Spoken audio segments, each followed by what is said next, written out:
Okay, hi. All right, good evening. Let's begin. I want to start with a perhaps broad perspective on the Parsha and the concept of Nezikin, of damages. You know, the Parshas Mishpatim focuses mainly on that, so we'll focus on some specific ideas, Dinei Torah that are on specific psukim. But the Sefer Nesiv Shalom has several fundamental ideas into the concept of why is it that we consider what we call Dinei Nezikin, matters of damages and civil law, to be of such primacy, be so vital and essential that from the perspective of our parsha, as we know, directly after Matan Torah's positioning. But there's a famous Gemara Bava Kama. The Gemara Bava Kama says, Amar Rabbi Yehuda, Haiman de Boy Mahavi Chasida, someone who wants to be a chassid, someone who is pious.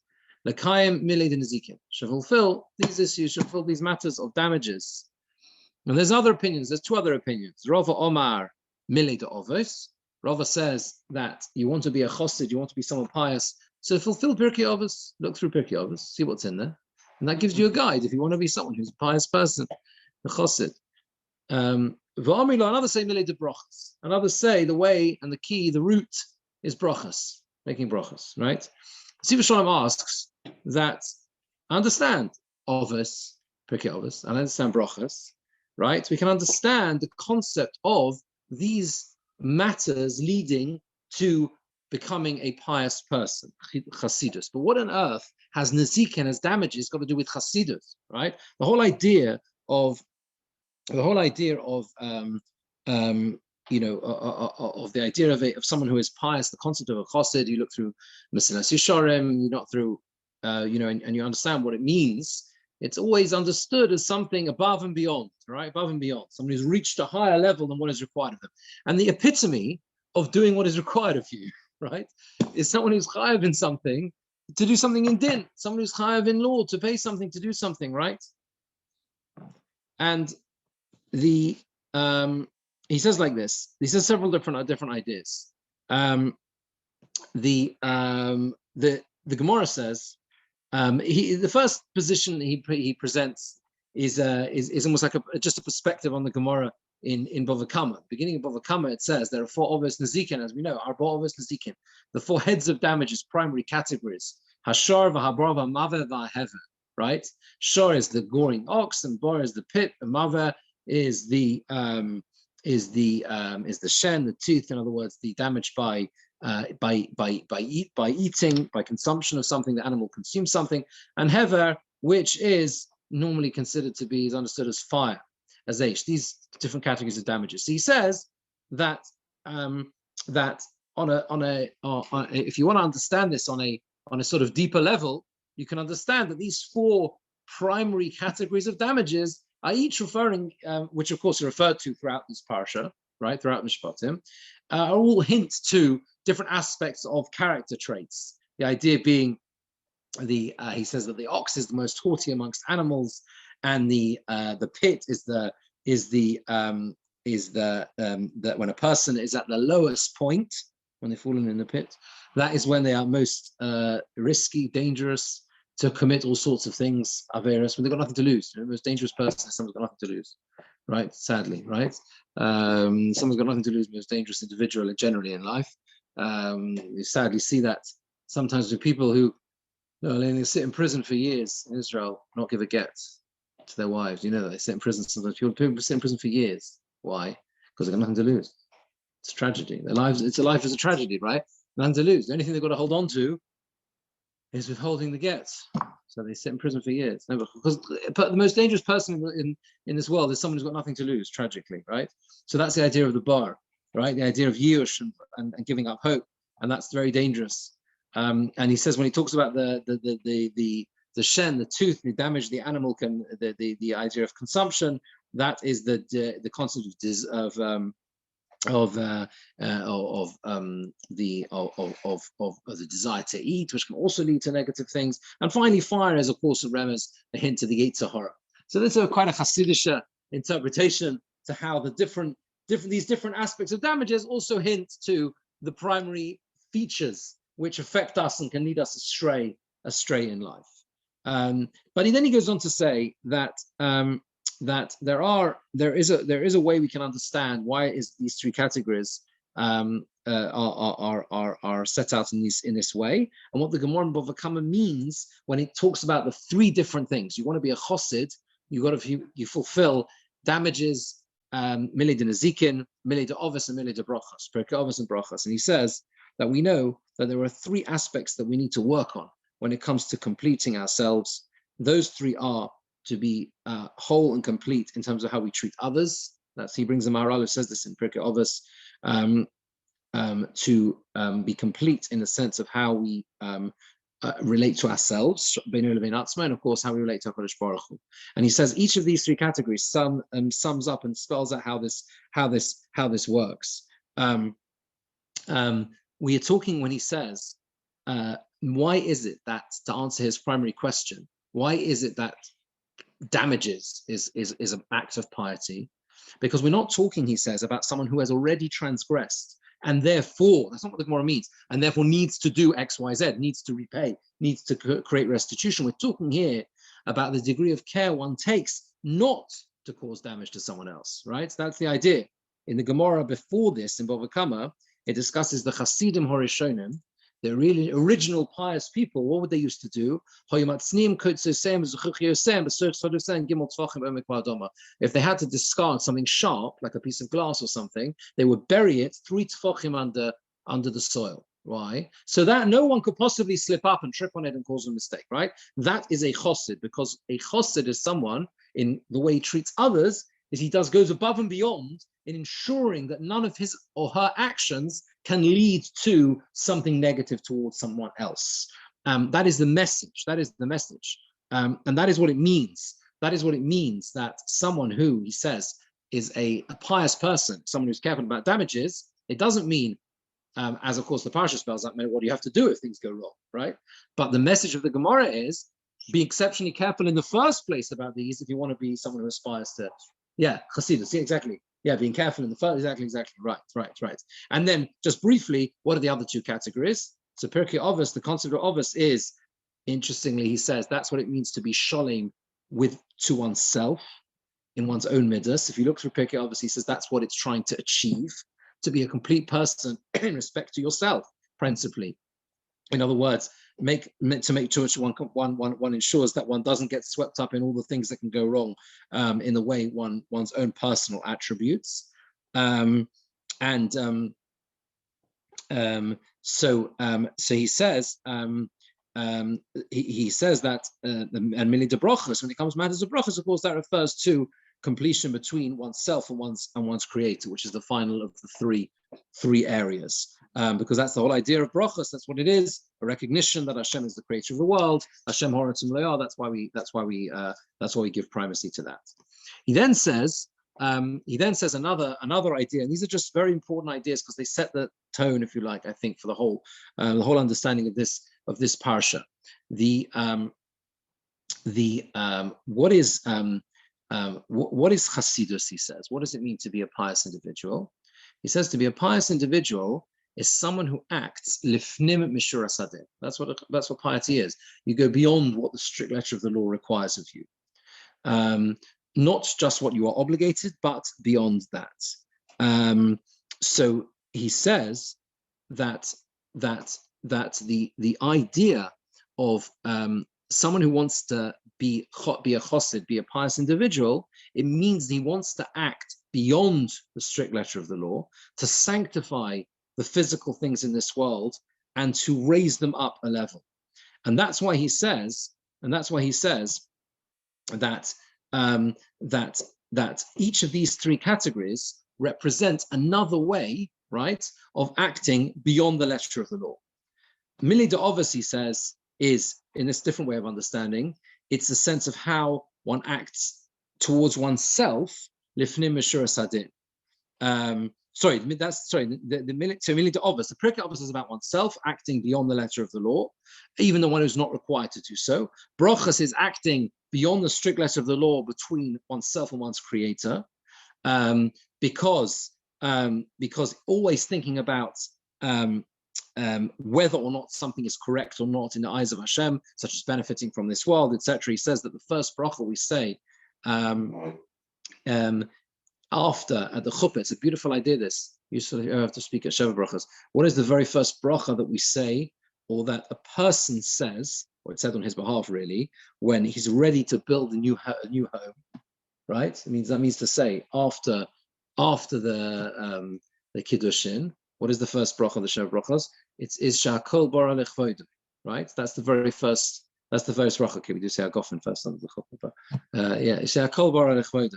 What does that mean? Because that's what brachas are. Then understanding that everything Hashem has created for His honor, right? For His glory. So that is something what is beyond and above the letter of the law. And of course, Nezikin as well and damages as well. It is the same idea as we said before. This idea of going beyond the letter of the law, right? Beyond the letter of the law.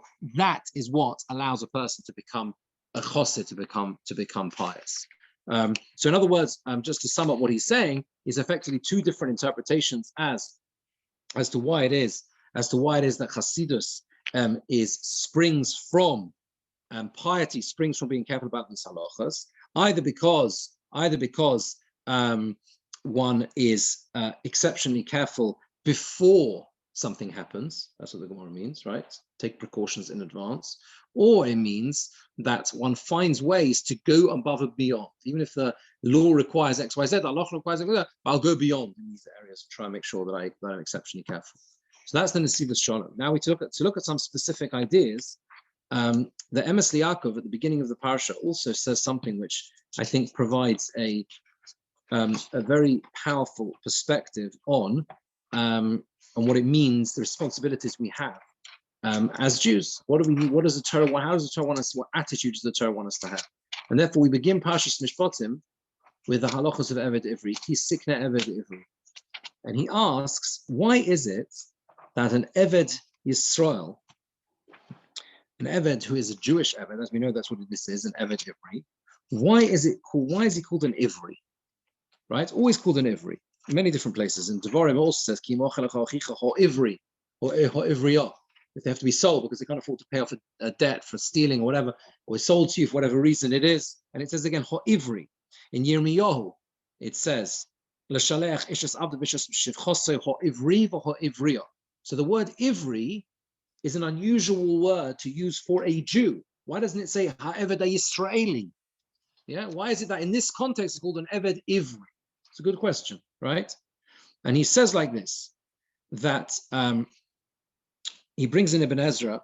Ibn Ezra says that Avram is, of course, the source for Avram Ho'ivri. Avram is called Avram Ho'ivri. And the reason why he's called Avram Ho'ivri is because he's Mibnei Eva, from the descendants of Eva. Eva also means the other side of the river, because he came from the other side of the river. But Eva was the father, all right, of that group, if you like, right? Shem and Eva, right? So Eva is the father, right? And it says, and the idea, right, as Avi called B'nai Eva, etc., etc. Shem is called the antecedent of Avraham Avinu, is called Shem, is the father called B'nai Eva, etc. So, what is Eva famous for? So Shem and Eva are famous for, Eva being the descendant of Shem, for setting up a Beis HaMedrash and teaching there the fundamental principles of emunah, of faith. Okay. However, that was of course different. Avraham Avinu went to a much greater and higher level, right? He took that original kernel that was contained within the Beis HaMedrash of Shem ve'Eva. All familiar, that's where Yaakov went to, etc., etc. He ran to the Beis HaMedrash of Shem ve'Eva. He took that and went beyond that, right? And he proves from the fact that Yaakov was able to go there. You see, there can't have been fundamental contradictions between what they were teaching in Shem and Eva, or what Shem and Eva were Beis HaMedrash were teaching, right, and that of Avraham Avinu. Otherwise, Yaakov Avinu wouldn't have gone there to learn. Yeah, you don't send your kid to go and learn in a place that's going to give the wrong hashkafa. That's how it is, right? You've got to be in a place that's going to inspire you along the right path. And he says, therefore, what is Eva? What is Ivri? What is an Ivri? An Ivri is someone they gather together from all different languages, different families, different groups, different nations, and what they wanted to do was they wanted to come together into the Jewish people, focus together and become part of Klal Yisrael. That's what happened. That's what Avraham Avinu founded. And therefore, everyone who joined together and accompanied the Avos, they were called Ivrim. They were called Ivrim because the only thing that united them was these ideals, was this ideal of being part of Avraham Avinu's vision. And whatever else, they were completely different in every other way. And the only thing that united them was the fact they were Ivrim, the fact they were followed his path, right? So therefore, what happens is when a person comes to steal and he has as tragic or has stolen, as tragically as happened in this case, and he's got nothing to pay back, and therefore that itself has led him to, he's got no possessions at all, so that's led him to steal, and he has nothing to pay back. He is only left as an Ivri. That's all he's left with. Almost the only identity he's got left is that core root identity from which Avraham Avinu built a nation. That's what I think that Rabbi Yaakov is trying to say, right? And therefore, it means that an Eved Ivri, a person who is so reduced, the Jewish person who's so reduced, they have to sell themselves as a slave, they're called an Eved Ivri, meaning he's lost everything. He's lost everything, and the only thing that's left is the fact that he's an Ivri. So if you like, it's a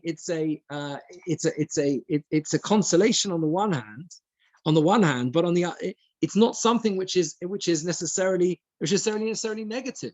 It's simply saying that this person has still got this ability to hold on to the fact that he's an Ivri.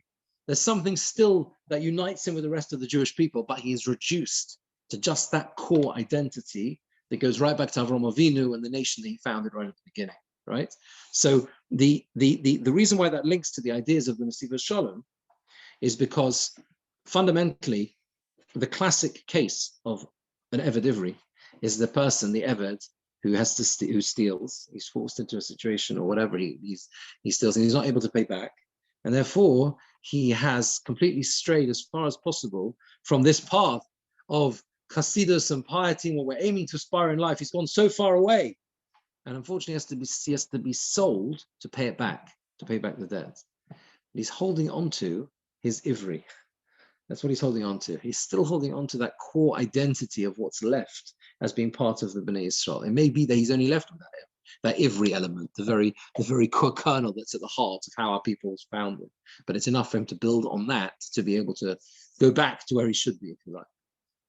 That's the Emes Yaakov. It says Sforno in Chov Beis Posuk Chov Vav. If you've got Mikros Lotus, you can see this one. You can see this inside.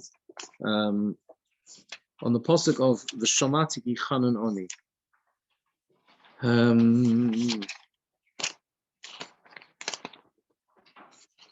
Perchov Beis Posuk Chavot. Ki his chususoy levado, hisim losoy le'oroi. Right. So we're talking about someone who takes a pledge and he has to give it back. Right. He needs the he needs that. We're talking about as Rashi explains, a garment which is needed during the day. Okay, and therefore you can only have it at night because you've got to give it back to him during the day. It's his garment. Right. What is he gonna use? What is he gonna be in? Right. Okay. What is he going to use? And therefore, when he cries out to me, when he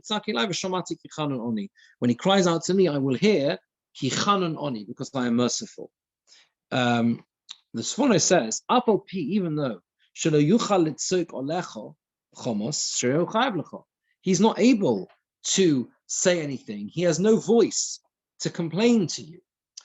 The Sfono is trying to understand, why is it in the context of someone who owes money, right, and is not given his pledge back, why is it him, that of all people, that Hashem says, I'm going to hear him, I will hear his voice? And the answer, says the Sfono, is because he is hopeless. He can't speak. He's got no voice, because he can't complain to the person who lent him money and say, please, can I have my garment back that I gave to you as a pledge? Because he owes him money. And therefore his voice is closed. His voice is shut because he owes money. So he can't say, please can I have it. He's got no leg to stand on because he knows he owes money.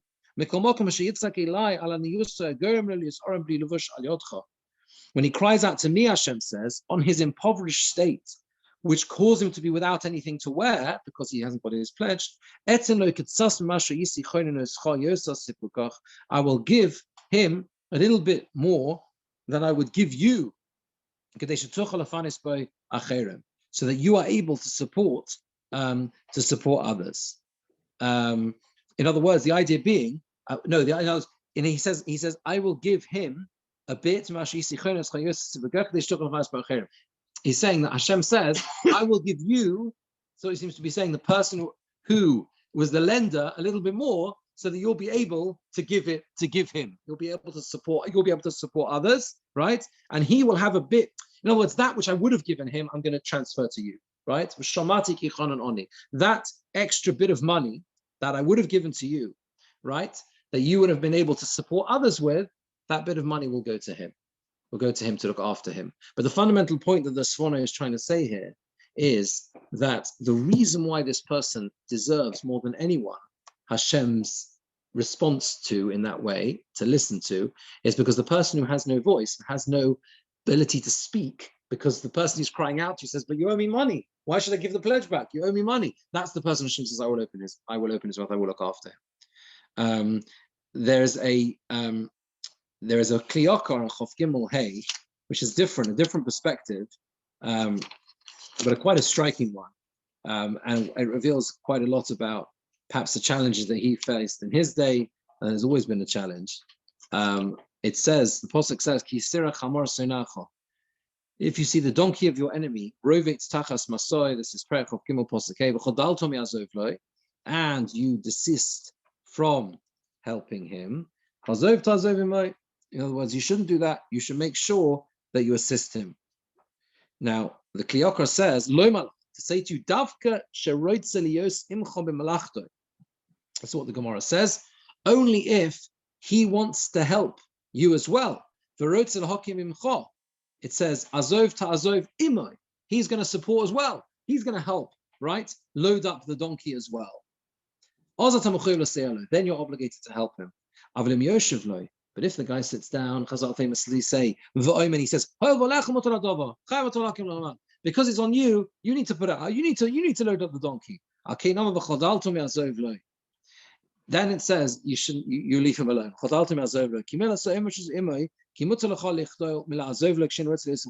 Basically, you can leave him if he doesn't want to support as well, right? That's what the Kliyokar says. It has to be together with him. And here the Kliyokar says something quite remarkable. And this is quite striking. And here is a response. He says, there are some impoverished people amongst our people. They put themselves on the congregate community. They don't want to do any work. Even if they have the ability to do some work. I thought you'd find this quite striking. They could do some work, and they could take other means in order to bring some parnasa to their house. The Kurim Tagon, they complain, if they're not given all their support from the community, they get very upset and they cry, they complain. That's not what Hashem commanded. Support, help with him. Hakim tokim imo, help with him. The pauper has to do everything within his power in order to support himself. If all that he can't manage, then everyone is obligated to support him and to sustain him, and to give whatever he's lacking. They're not even 100 times to support him. So this actually creates a responsibility both ways, because there's a responsibility on the pauper to make sure that he's done whatever he can in order to help himself, right?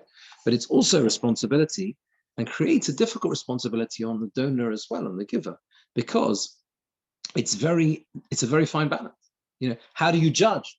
Whether the person, what have they done? Have they not? It's not an easy thing to actually fulfill. If you think about it, in a way, it's easier to just not, to just not ask the question, or not to ask, what are you doing to support yourself, to help yourself? How can we work out a way that you're both supporting yourself and we are supporting you as well, etc. And all those difficult conversations that go into supporting those who are needy. So it's not like this is an easy, the first glance of this kliyaka seems to be like, okay, well, that's, we can all understand that. We want people to make sure they support themselves. But actually, it's difficult also for the giver because the person who's donating needs to be very careful with this because rather than just giving out whatever and everywhere, it also has to be a clear balance and an understanding as to what the person is and what they've done to support themselves, but at the same time, not using that as an excuse not to give.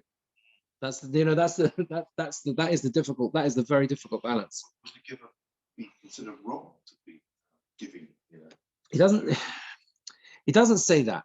He's looking from the perspective of the oni, of the pauper. He says there are individuals, sadly, who haven't done everything they could do for themselves, and then that's a difficult situation when they have to put themselves on the tzibur in that way. I'm just pointing out the real reason I'm showing the kliyakar is just to say that clearly this has been a dilemma that the Jewish people have had for many, many hundreds of years, right? There's not something right, yeah.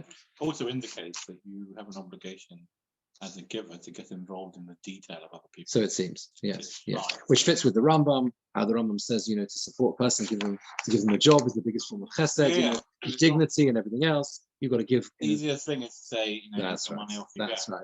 Exactly. Actually, that's exactly. That is the implication of part of what the kliyakar is saying. You have to understand. You have to know what's going on. Yeah. Okay. Yeah. Okay. Let me just see. Okay. Well, I think we're basically out of time, so maybe we'll leave those.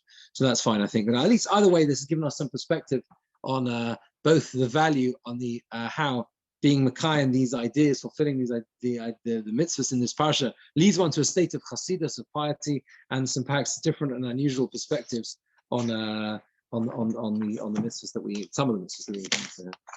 Okay, have a good Shabbos. Thank you very much. Okay. Is he suggesting that if you